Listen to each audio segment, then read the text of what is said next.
আপনার ইঙ্গিতটা কি ঠিক অনেকটা এরকম যে এই যে কংগ্রেস মুক্ত ভারত, বিজেপির অনেক নেতারা তো সবসময় বলে থাকেন কংগ্রেস মুক্ত ভারত, সেই কংগ্রেস মুক্ত ভারত করার জন্য তৃণমূল কংগ্রেস বা এই ধরনের আঞ্চলিক দলগুলো বিভিন্ন জায়গায় সেই দলগুলো প্রধান হাতিয়ার। এই আঞ্চলিক দলগুলো বিজেপির স্টুজ হিসাবে কাজ করছে। এগুলো আমরা দেখিনি আগেও, হয়তো আঞ্চলিক দল, কেন্দ্রে কংগ্রেস সরকার, আঞ্চলিক দল, ধরুন সেটা এন.টি. রামারাও হোক, এম.জি. রামচন্দ্রন হোক, আঞ্চলিক দল তো আগেও ফাংশন করেছে। তারা কিন্তু কেন্দ্রীয় শাসক দলের এজেন্ট হিসাবে কখনো কাজ করেনি, কিন্তু নরেন্দ্র মোদী আসার পর থেকে তারা এজেন্ট হিসাবেই কাজ করছেন। Mamata Bandyopadhyay out and out, আপনি সেটিং বলুন যাই বলুন, আউট অ্যান্ড আউট বিজেপির হয়ে কাজ করছে। এই এসআইআর প্রক্রিয়াকে নির্বাচনের আগে ওনাকে উপহার দেওয়া, পুরো পরিস্থিতিটাকে কমপ্লিকেটেড করে দেওয়া একটাই কারণ, একটা অপটিক্স তৈরি করা। মানুষ ভাববে মমতা বন্দ্যোপাধ্যায় কতটা বিজেপির বিরোধী, আর বিজেপি দেখবে যেহেতু আমার বঙ্গ বিজেপি পারছে না, incapable of running a state administration, তাহলে বেটার লেসার ডেভিলটাকে রেখে দাও। হ্যাঁ, এই কনসেপ্টে চলছে। এবং এই ইদানিং সুপ্রিম কোর্টে যাওয়া, কথা বলা, আমি ধীরে ধীরে ওই পাঁচটা জিনিস, চার পাঁচটা জায়গায় আসবো এবং আমাদের দর্শকদের সেই তথ্যটাও তুলে ধরার চেষ্টা করব। আমি এবারে একটা তথ্য, যেটা নোটিশ, যেটা নির্বাচন কমিশন যে ডোমিসাইল সার্টিফিকেটকে মান্যতা দিয়েছে তার একটা যে নোটিফিকেশন বা চিঠি, সেই চিঠিটা একটু আপনাদের দেখাই। সেখানে কি বলা আছে সেটাও একটু দেখাই, তারপর আসছি আরও আলোচনায় সুমনদার সঙ্গে, এবং সুমনদার নিশ্চিতভাবে আরও অনেক তথ্য এই বিষয়ে দেওয়ার রয়েছে।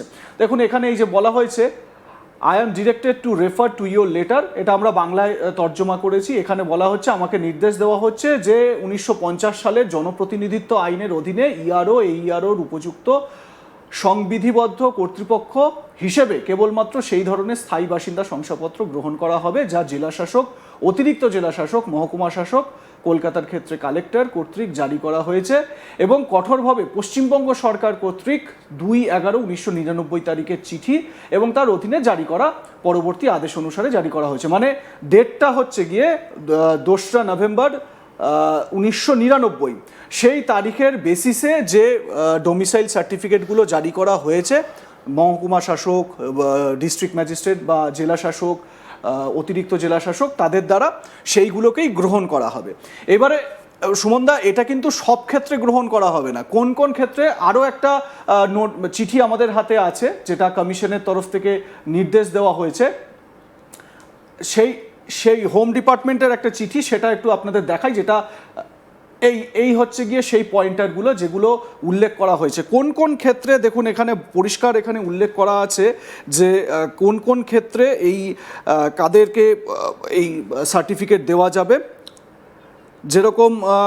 যেরকম বলা হচ্ছে যে 5টা তথ্য দেওয়া রয়েছে, 5টা জায়গা যেখানে বলা হয়েছে weather applicant or his permanent or his parents have been continuously living in this state for a considerably long time, যেটা বলা হচ্ছে মোটামুটি 15 বছর বা তারও বেশি। হ্যাঁ, তো সেই রকম যারা বসবাস করছে।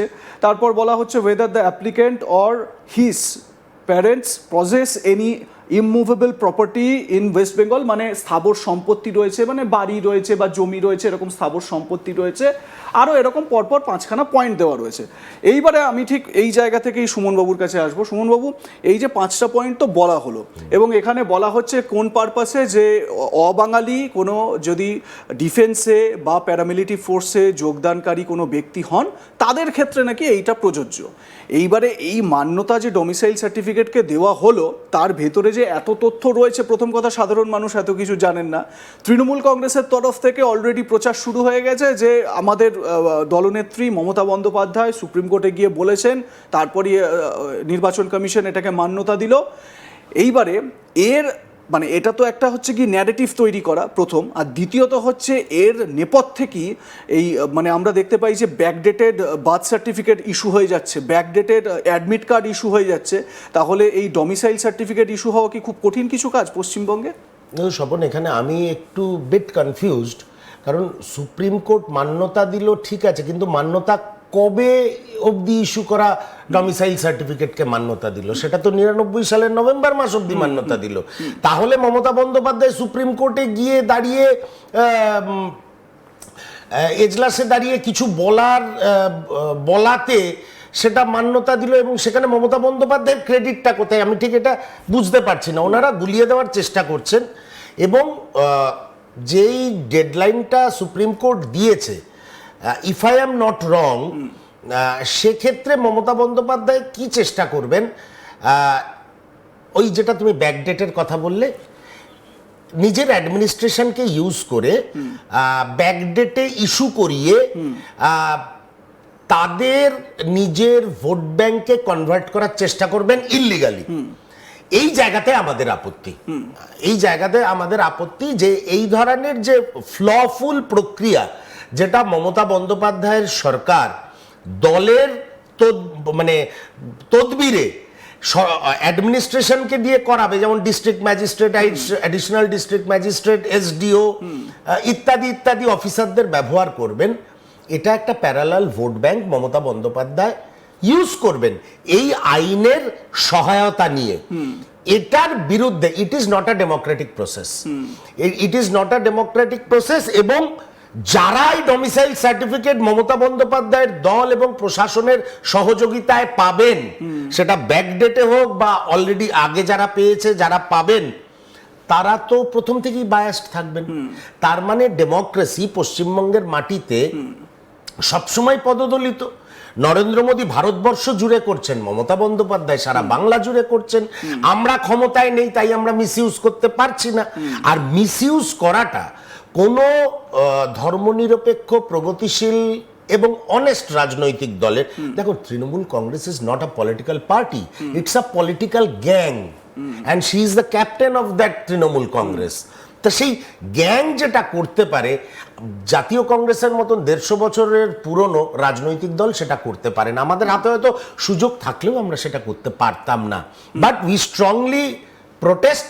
আজকে যে ডকুমেন্টসগুলো তুমি দেখালে, এবং আজকে কিছু বহু প্রচারিত সংবাদ মাধ্যমে এই ডমিসাইল সার্টিফিকেট নিয়ে খুব ছোট করে হলেও বেরিয়েছে, আমাদের সন্দেহ এই নতুন যে চ্যাপ্টার শুরু হলো ডমিসাইল সার্টিফিকেট নিয়ে, এতে মমতা বন্দ্যোপাধ্যায়ের সুবিধা হবে আবার ভোট ম্যানিপুলেট করার। যেরকম ভাবে বিরোধী পকেটকে আইডেন্টিফাই করে নরেন্দ্র মোদী এসআইআর প্রসেসকে ইউজ করে বিরোধী ভোট কমানোর চেষ্টা করছেন, এই ডমিসাইল সার্টিফিকেটকে ব্যবহার করে, ডমিসাইল সার্টিফিকেটের আইন কানুনের কোথাও যদি দুর্বলতা থাকে, সেটাকে ব্যবহার করে মমতা বন্দ্যোপাধ্যায় তৃণমূল কংগ্রেসের ভোট ব্যাংক ভারতবর্ষে, এই পশ্চিমবঙ্গের মাটিতে ইউজ করবে। বেশ, ঠিক এই জায়গা থেকেই সুমন রায়চৌধুরী যে বক্তব্যটা বললেন, তার পরিপ্রেক্ষিতেই এবারে আরো একটা বিষয় উঠে আসছে। কি সেটা হচ্ছে গিয়ে যে এই যে এসআইআর প্রক্রিয়া, এই যে বিভিন্ন কার্যবিবরণী যেগুলো দেওয়া হচ্ছে বা একটার পর একটা ইনস্ট্রাকশনস আসছে, সব কিছুই কি আসলে তৃণমূল বিজেপির বড় একেবারে জয়েন্ট বিগ গেম? আর সাধারণ মানুষ, জনতা, যারা এই যে এসআইআর এর লাইনে যাচ্ছেন, ঘন্টার পর ঘন্টা দাঁড়াচ্ছেন, 80 বছরের বৃদ্ধ মানুষকে যেতে হচ্ছে এসআইআর এর লাইনে, 104 বছরের বৃদ্ধকে যেতে হচ্ছে এসআইআর এর ডাক পেয়ে, আমরা কি এদের এই বিগ জয়েন্ট গেমে বোকা হয়ে যাচ্ছি?